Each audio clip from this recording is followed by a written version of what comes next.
Hello everybody, it's Mark and James. We're going to talk to you now about some advanced med ball exercises that we do with the athletes when they come into the gym.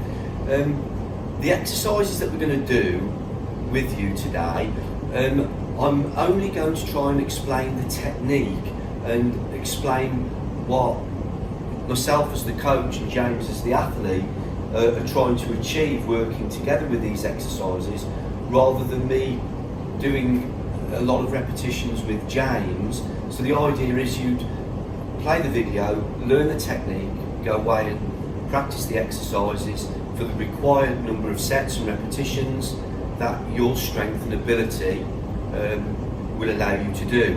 And obviously the weight of the med ball that you use is going to have a massive effect on it. So the heavier the med ball, obviously, the harder the exercise. But it's not just about that, it's how hard you throw the med ball, because the weight of the med ball and the force that the med ball carries increases exponentially with the speed that you throw the med ball at. I think it's something like distance times mass squared. So the first exercise we're going to have a go at is a med ball chest pass. And the mistakes we see a lot of people make when they throw the med ball to their athlete is they think the athlete is actually sitting up with the med ball, and the exercise itself is about the athlete having the med ball on the chest, sitting up with the med ball, and then passing it back to the coach, which technically yes, it's a loaded exercise for the core, but you're really missing the point. And the point of throwing the ball to James is for him to absorb the force that the ball is producing as it arrives at his body.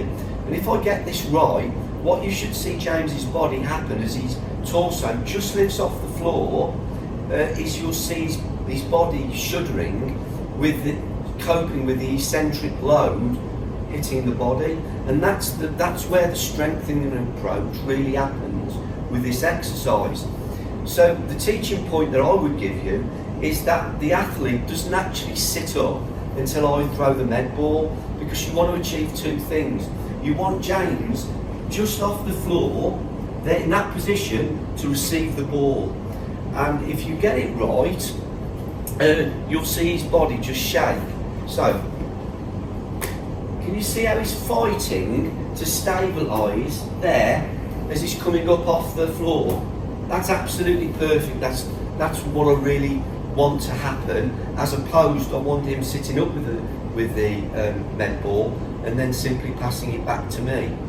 So how do I make this harder?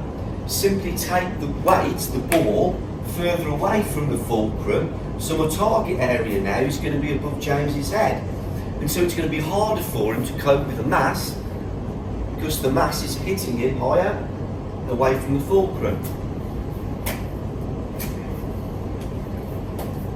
Can you see how he's struggling to fight and just take that ball? So there is another upgrade on that, and it's where I take the ball over to the side, so my target area now is somewhere about here, just at the end of his arm's length.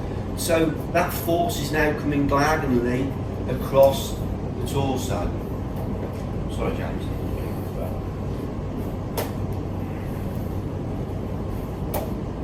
And then simply go and repeat on the other side. Okay, so hopefully you've got a little bit of a demonstration of some alternative ways of doing these med ball sit-ups.